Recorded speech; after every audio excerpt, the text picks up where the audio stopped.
با یاد علی کار خدایی بکنید. ما حالا تو برنامه همیشه یاد خدا جریان داره، تو این نوبت یاد ولی خدا علی علیه السلام هم جریان داره. گفتش که با یاد علی کار خدایی بکنید، با نام علی گره گشایی بکنید، در جشن ولادت علی با صلوات دل را نجفی و کربلایی بکنید. اللهم صل علی محمد و آل محمد و عجل فرجهم. یه بار دیگه تبریک عرض میکنم این شب و روز بسیار پر خیر و نور و برکت رو، مخصوصا به پدرای عزیز. خوش به حال کسایی که سایه پدر بالا سرشون هست و براش امروز جشن تولد امشب و فردا میگیرن، و برای مثل من که پدرشون از دست دادن یه خورده این شب و روز یه خورده سخته. یاد همه پدر آسمانیمون باشیم، شهدای عزیزمون، و انشاءالله که نجف باشن و دعاگوی من و شما. اجازه بدید سلام و خیر مقدم و تبریک عرض بکنم. محضر استاد خودم آیت الله تحریری که آدم چشم من گذاشتن. آقا سلام، خیلی خوش آمدید. عید شما مبارک باشه. بنده خدمت مولامون امام زمان علیه السلام و رهبر بزرگوار انقلاب و جمیع شیعیان و محبین این خاندان و شما به هر حال عزیز ما و جمیع بینندگان تبریک و تهنیت عرض میکنم. انشاءالله خدای متعال همه ما رو از محبین و شیعیان واقعی امیرالمؤمنین علیه السلام قرار بده. الهی آمین، الهی آمین. به دعای خیر شما انشاءالله و به برکت راهنمودهای شما و مثل شما. خب ما اگه خاطر شریفتون باشه از ولادت حضرت زهرا شروع کردیم. این برنامه هایی که محضر استاد بودیم از حضرت زهرا فرمودن و ما حظ بردیم و مست می کوثر شدیم الحمدلله. و ما وعده کردیم گفتیم تا ولادت امیرالمومنین همینجور ادامه میدیم با حضرت زهرا. رسیدیم به شب و روز ولادت و حالا دیگه میخوایم از همکف و حضرت زهرا سلام الله علیها که اگر نبودن واقعا همکف و همسری و تبریج براشون نبود بشنویم از محضرشون از امیرالمومنین. منتها برگردیم به هفته گذشته خلاصه ای از نکاتی که فرمودن درباره حضرت زهرا و اخلاق فاطمی سلام الله علیها بشنویم و ببینیم، برگردیم و بریم محضر نورانی حضرت حیدر کرار ابوالایتام امیر مومنان امام علی علیه السلام. بفرمایید. خب چون ذکر حضرت زهرا شده، امشب هم شب ولادت حضرت علی علیه السلام، یه دو بیت ذوقی من بخونم و بریم محضر استاد. گفت جان به جهنم و بهشت است علی، با فاطمه اش ز یک سرشته است علی، بر سینه علی نقش بود یا زهرا، بر سینه فاطمه نوشته است علی. اللهم صل علی محمد و آل محمد و عجل فرجهم. بریم محضر استاد. آقا از امیرالمومنین برای ما بفرمایید استفاده بکنیم از ببریم. بسم الله الرحمن الرحیم. الحمدلله رب العالمین و صلی الله علی محمد و آل الطاهرین و لعنت الله علی اعدائهم اجمعین. بسم الله الرحمن الرحیم. و الشمس و ضحاها و القمر اذا تلاها. نبی اکرم صلوات الله علیه و آله فرمود برای امیرالمؤمنین علی علیه السلام فضائل بیشماری است و در یک فرمایش فرمود که اهل سنت هم نقل کردن یا علی خدا را نشناخت مگر من و تو و مرا نشناخت مگر خدا و تو و تو را نشناخت مگر خدا و من. آیات و به هر حال روایات بیشماری درباره فضائل امیرالمؤمنین علی علیه السلام آمده است و یکی از فضائل وجودی اون حضرت در این عالم تولد اون حضرت است در خانه خدا، در زمانی که بت‌های گوناگونی بر خانه خدا آویزان بود و مادر مکرمه اش برای التجا به درگاه الهی و با التجا آمدند که حمل خودش رو آسان به حال انجام بدن. خدای متعال از این مهمان به حال پذیرایی کرد که این رو دیگه همه به حال گفتن، قبول دارن و تا کنون هم خانه خدا به حال اون قسمت شکاف داره و به حال نتوانستن اون شکاف رو به حال حلش بکنن که به حال 3 روز حدوداً در این خانه بود و حالا چه مسائلی رخ داد، حتما اون پذیرایی خاص خود متعال برای فاطمه بنت الاسد سلام الله علیها به حال بوده و این شخصیت باید تولدش در خانه خدا باشه که همه وجودش توحیده، همه وجودش عبد مخلص خداست که ما حقیقتش رو درک نمی کنیم. نه فقط ولادت، شهادتش هم در خانه خدا. شهادت هم در خانه خدای متعال و اساساً این چنین شخصیت ها که باید شاخص توحید باشند و به نوعی حقیقت کعبه باشند. کعبه سنگی است نشانی که ره گم نشود. منتها راه همون صراط مستقیمه که در این امت بعد از نبی اکرم صلوات الله علیه و آله شاخص صراط مستقیم امیرالمؤمنین علی علیه السلام است که باید به هر حال اون شؤون وجودیش بعضی از اموری که به نوعی در اختیار اون نیست این شاخص رو نشون بده و بقیهش هم که دیگه در اختیار خودشه. فرمود ما شککت فی الحق مذ اریته، از اون وقتی که حق به من نشون داده شد من در حق شک نکردم و فضائل بسیار است که حالا یک لطفی خدای متعال به امت اسلامی کرده که در ماه رجب که ماه مبعث نبی اکرم صلوات الله علیه و آله است، در این ماه هم بدون حکمت نیست تولد ادامه دهنده بعثت امیرالمؤمنین علی علیه السلام است که نکته مهم اینه که هم در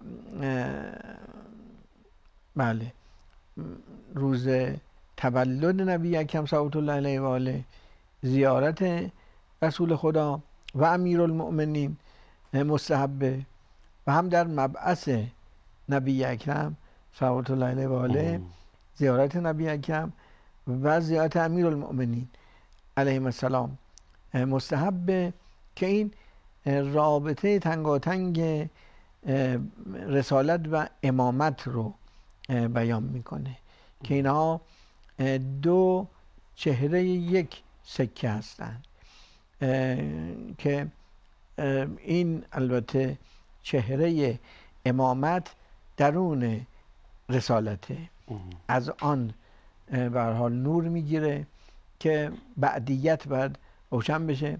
مثلا این سوره و شمس رو که خوندم به هر حال در روایات فرمودن که نبی اکرم صلوات الله علیه شمس است و امیرالمؤمنین هم قمر است و البته معنای بطنی این آیه است.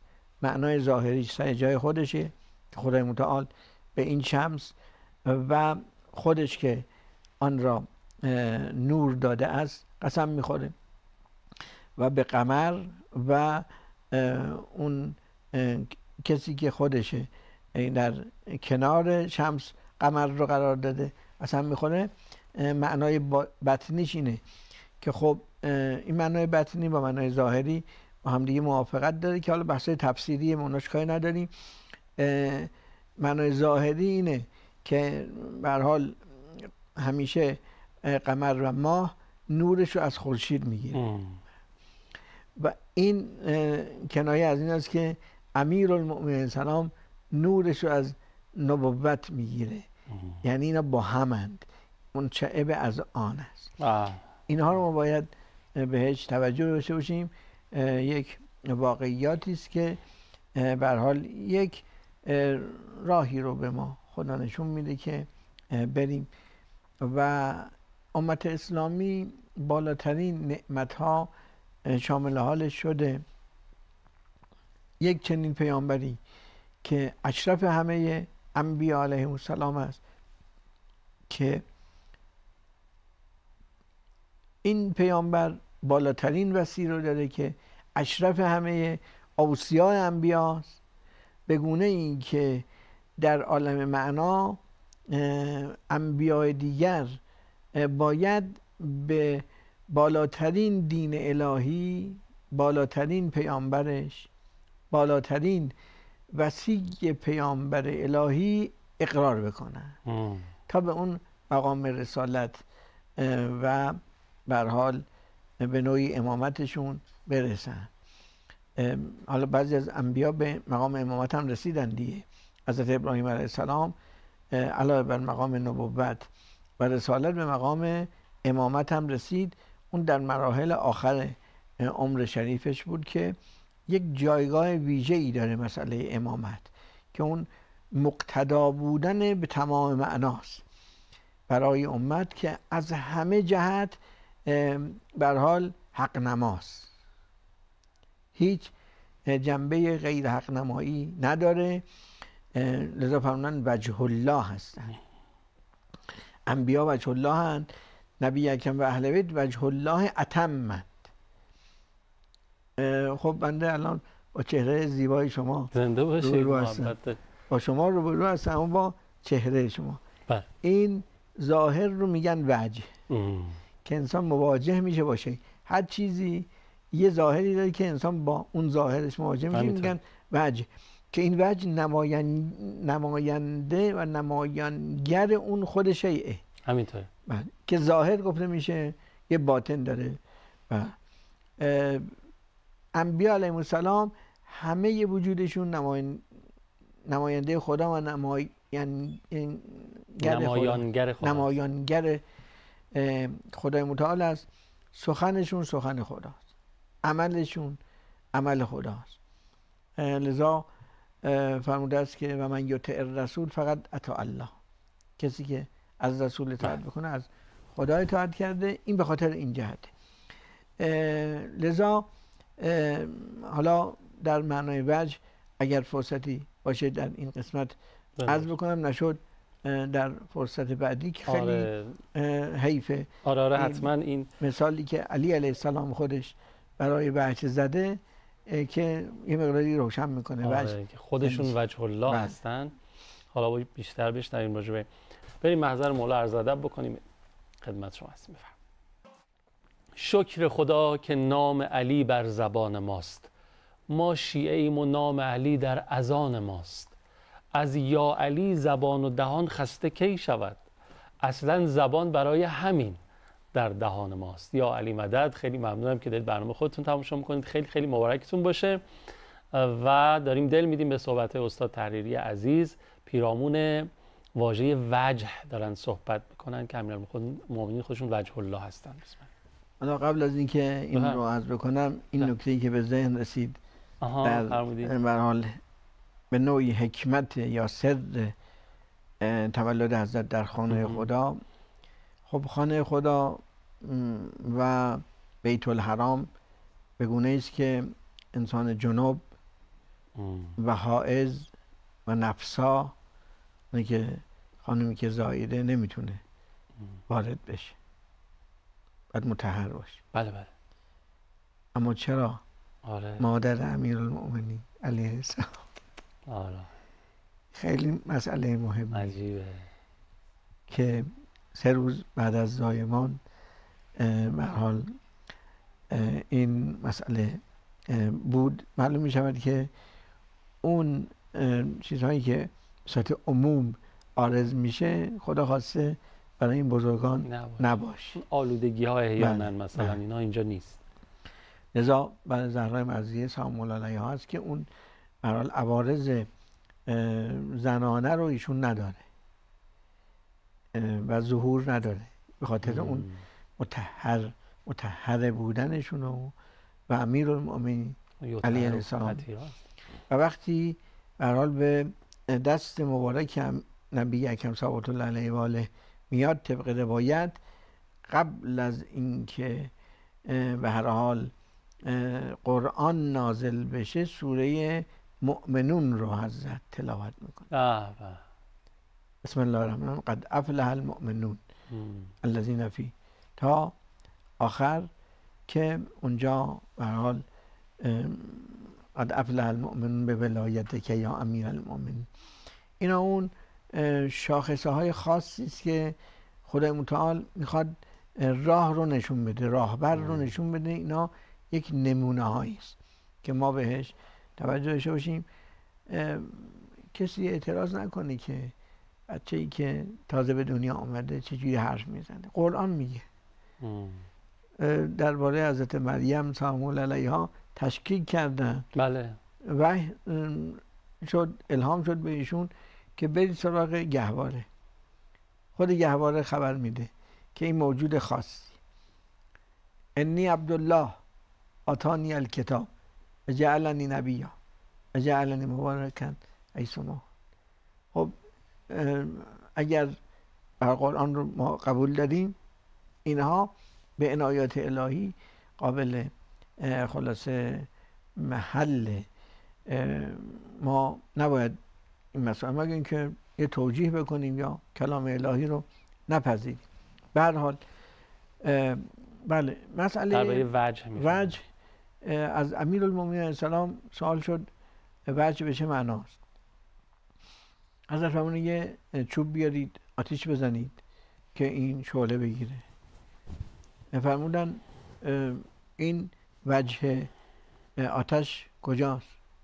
گفتن همه شدی، از اون طرف بیایی آتش، از بالا ببینی آتش، چپ راست پایین. یعنی وجه الله از همه طرف از هر بعد و نشون میده. لذا در وجود این عزیزان با اختیار خودشون، نه اینکه بگیم مجبور بودن اینطوری ساخته شدن، نه، با اختیار خودشون مسیر حق را خلاصه و به این جایگاه رسیدن، اینو طی کردن و بالاترین جایگاه رو خلاصه طی کردن و نشون دادن. نبی اکرم صلوات الله علیه و آله در یه فرمایشی فرمود که من رآنی فقط رأى الحق، کسی من رو ببینه خدا رو دیده. این همون معنای وجه اتم الهیه. منتها بعدم فرمودن علیون مع الحق. بله، علیون مع الحق و الحق مع علی. منتها این دیدگاه توحیدی خیلی مراتب داره و بالاترین دیدگاه توحیدی از نبی اکرم و اهل بیت آمده و امیرالمؤمنین آمده که به هر حال به تعبیری کله انسان دود میکشه وقتی وارد بشه تو خطوات توحیدی امیرالمؤمنین علی علیه السلام. به هر حال از یک طرف شخص میگه که آیا خدایی رو که بندگی میکنی دیدی؟ فرمود ویلک، بله، لم اکن اعبد ربا لم اره، من خدایی را که ندیده باشم بندگی نمی کنم. خب این چه وجودی است که با اون حقیقت بی نهایت مرتبط، ارتباط از نزدیک هم داده. این رؤیت قلبیه و اینکه توهم نشه و اینا که رؤیت جسمانیه و با دید سره، که خب عده‌ای از اهل سنت اینو قائلن که ما با دید سر خدا رو میبینیم، اینجا نمیبینیم، در قیامت میبینیم، که اینا مجسمه هستن. و اینکه این توهم نیاد حضرت توضیح میدن که لم تره الابصار، لم تره العیون به مشاهدت الابصار، با این دید دیده نمیشه و خالق تعالی فوق این امور است که با چشم و اینا جسم باشه دیده بشه. بل تراه القلوب به حقایق الایمان، دلها با حقایق ایمان او را میبینند. لذا در روایات است که هر جا در قرآن کریم از ایمان و حقایق ایمان صحبت میشه، فرد شاخصش بعد از نبی اکرم صلوات الله علیه و آله علی علیه السلام، الذین آمنوا. این آیه رو اول میخواستم بخونم که دیگه به حال اون آیه رو از سوره شمس خوندیم، ان الذین آمنوا و عملوا الصالحات اولئک هم خیر البریه. در اواخر سوره مبارکه بینه است. اون کسانی که ایمان آوردن و عمل صالح کردن ایشان بهترین انسان ها هستن. در روایت است که نبی اکرم صلوات الله علیه و آله خطاب میکنن که یا علی، مقصود از این آیه شما و پیروان شماست. خیلی استفاده کردیم. گفت اوصاف علی به گفتگو ممکن نیست، چون گنجایش بحر در سبو ممکن نیست، ولی به قدر تشنگی دریافت کردیم. اجرتون با امیرالمومنین. زنده باشید، محبت دارید. علی، بذارید تبریک بگم بعد این بیت رو بخونم خداحافظی بکنم. مجدد تبریک میگم، خیلی امشب شب روشنیه، روشن‌تر از 1000 روزه و بی‌نظیر. خیلی مبارکتون باشه، انشالله منشأ برکات برای همه مسلمان‌های دنیا باشه. عیدیمون فرج امام زمانمون باشه، آخرین فرزند معصوم امیرالمومنین. علی زیبایی هر سرنوشت است، اگر الگو شود عالم بهشت است. انشالله. یا حق. خداحافظ. آقا ممنون.